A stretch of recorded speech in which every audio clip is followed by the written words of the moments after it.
5 राज्यों में चुनाव संपन्न हो गए हैं और नतीजे भी सामने आ गए हैं।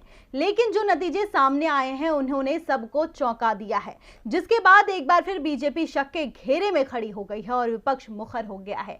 इतना ही नहीं, उत्तर प्रदेश में बीजेपी को मिली बम्पर जीत पर अब समाजवादी पार्टी के लिए चुनाव प्रचार करने आई टीएमसी प्रमुख ममता बनर्जी ने सवाल खड़े किए हैं। साथ ही एक बार फिर कांग्रेस को अपने निशाने पर लिया है।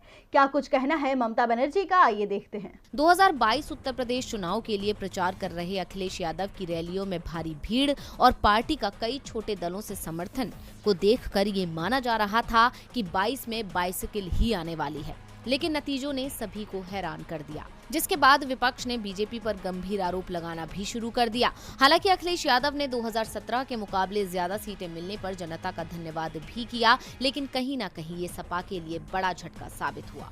अब इसी बीच विधानसभा चुनावों में सपा को सहयोग कर रही टीएमसी ने बीजेपी पर निशाना साधते हुए गंभीर आरोप भी लगाए हैं। इतना ही नहीं, उन्होंने एक बार फिर मौके का फायदा उठाया है और कांग्रेस को कमजोर और खुद को मजबूत बताने की कोशिश की है।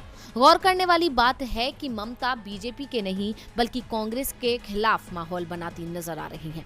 ऐसा इसलिए क्योंकि कांग्रेस को जहां 5 राज्यों में बड़ी हार का सामना करना पड़ा, वहीं ममता ने मौके का फायदा उठाते हुए एक बार फिर कांग्रेस को कमजोर दिखाना शुरू कर दिया और एक बार फिर से तीसरे मोर्चे का राग अलापना शुरू कर दिया। ममता बनर्जी ने कहा कि अगर भाजपा को आगामी लोकसभा चुनाव में परास्त करना है तो पूरे विपक्ष को एक साथ मिलकर लड़ना पड़ेगा। उन्होंने आगे कहा कि इन चुनावों में साबित हो गया है कि कांग्रेस अपनी विश्वसनीयता खो रही है और 2024 में भाजपा के मुकाबले के लिए इस सबसे पुरानी पार्टी के रुख की प्रतीक्षा करने की जरूरत नहीं है।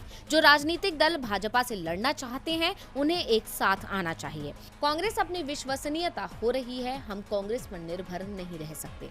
इतना ही नहीं, ममता ने बीजेपी की जीत पर कहा कि उत्तर प्रदेश में भारतीय जनता पार्टी की जीत मशीनरी जनादेश है।